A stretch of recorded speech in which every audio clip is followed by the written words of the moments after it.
everyone, welcome to a new cozy travel vlog with me. Today I'm gonna spend the day in Cambridge. After being in Oxford for a little bit, I thought I also had to give Cambridge a chance, so I'm gonna be spending the day in the city.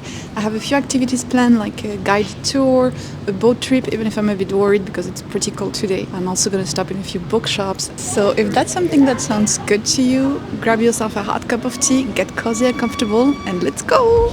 And their son is Henry VIII. Now, Henry VIII is not only the king who's going to have 6 wives, he's also going to bring in the Reformation. And this clock is going to be unveiled in 2008 by Stephen Hawking. But that's all he actually has to do with the clock. We asked him to open it for us. The one in the middle of the two is your minute, and the LED running around the outside, that is your second. So the clock is currently telling us it's about 10 past 11.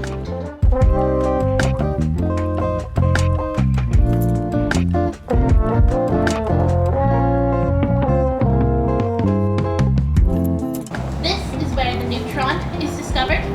This is where the electron is discovered. This is where Watson and Crick are working when they figure out the double helix.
So the visit was really cool. I learned so much stuff that I didn't know. All I knew about Cambridge, besides that there was a university, was that the name came from the River Cam and the bridge on it, Cambridge. Other than that, I really didn't know much, so I learned a lot and was really interesting.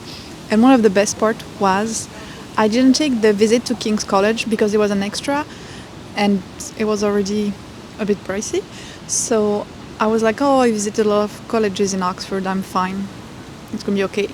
And then there was a student from St. John's College that did the tour with us, and she offered to let us visit her college. So in the end we had like a private tour with her of her college, and she really knew a lot of fact about it, so it was really fun. And it's the college where there's the Bridge of Sighs, because they have one here too. So really, that was great. It was really a good surprise today. I'm really happy about that.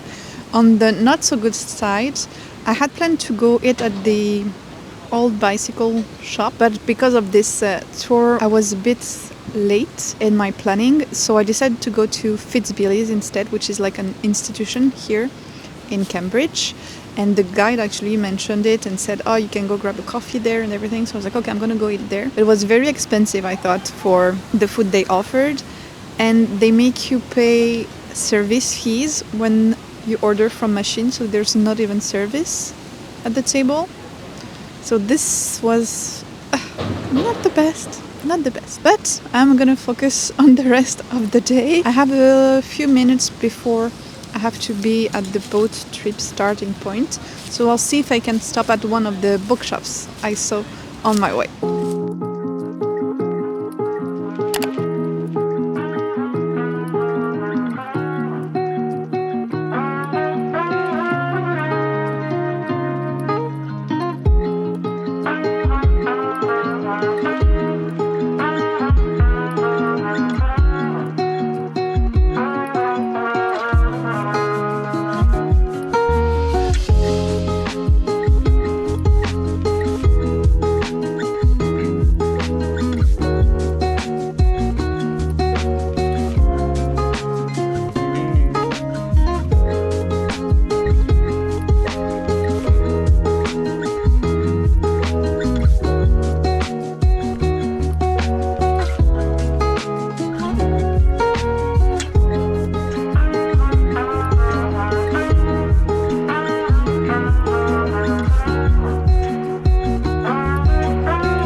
Here I am back from Cambridge in my PJs and with some hot cocoa to have a cozy night in, because it was a lot of walking today. How much did I walk? 27,000 steps, 18 kilometers. I think that's a good day of walking, especially with the cold.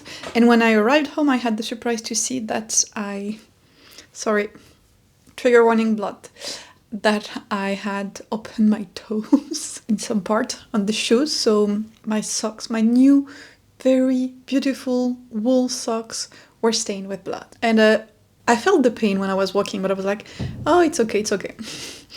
It was not fully okay. So yeah, I did walk a lot. I had a great time in Cambridge. I have to say, I'm not sure why, but I felt more comfortable, more at peace when I was in Canterbury compared to Cambridge. I'm comparing both of them because each were a one-day little trip I did while in London. Maybe it was because I had some guided tour and so some schedule to respect in Cambridge. Maybe it was because it's a bit bigger. I don't know, but I did not feel as relaxed and at peace than I felt in Canterbury. That being said, I loved Cambridge. It was really beautiful. The architecture, the universities. So it reminded me of Oxford, of course. The other place, as they say, which works for both of them actually. But I really like that I did the boat tour. Actually, I'm happy with the two tours that I booked. The guided tour of the city was really interesting.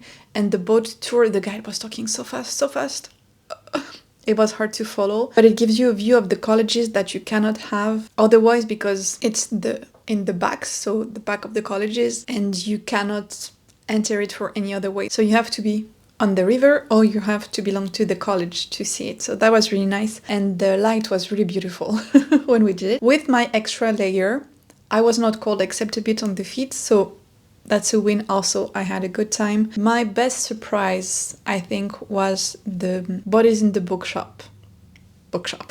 Really, that was so cool. They only have like crime books, murder mystery, thriller, cozy mystery, all of that. It was really, really great. The other two bookshop I went to, one I was very disappointed in. The other was very interesting, completely unorganized, but with a lot of interesting titles.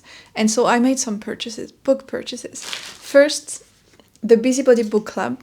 It's a book that I had spotted already in Canada and I was very tempted with, but I was like, oh, Elise, you have so many books, you'll buy this one in England, as it's a cozy mystery happening in England. But I couldn't find it here in any bookshop that I did. No one had it, but this bookshop specialized in crime. They had it. And I really liked the UK cover better also. That's why I wanted to buy it here. So I'm very, very happy that I finally found it. And the other one was Haunted Bookshop, Haunted by Books, something like that. And one of the things I learned during my tours is that Isaac Newton first went to Cambridge to... I don't remember if it's King's or Trinity College. Oops, sorry. One of the two. But also... A.A. Milne, the author of Winnie the Pooh, went at the same college, and I found this very vintage edition. They are so cute. So it's the back of the two first books. I like Winnie the Pooh, but like a regular amount. Like I watched it and I thought it was nice when I was little, but nothing more. But I thought it would be fun to have them for my collection because they are super cute, really, really nice. And they have illustrations. So they're a bit damaged, of course, they're used. And I'll probably read them eventually, probably during the spring. But I really thought this edition was so pretty. So that's a good find for me as well. The only thing I didn't like in Cambridge actually was the food. I don't know how it would have been if I went to the old bicycle like I wanted to. I want to believe it would have been better. But I already talked about Fitzbilly's. And before going to take the train, I was like, oh, I'm going to take a tea to warm myself up a bit, to have that on the train and everything. And I stopped at the Ball Brothers Cafe. And I've already said that today, and I don't like to be negative in any way, but the tea was £3.90 for a jasmine tea, which was already very expensive. But then And it's the first time in my life it happened. They gave me the cup. There was no tea bag in it. It was just the tea pre-sipped. No tea bags, no nothing. And I paid £3.90 for that.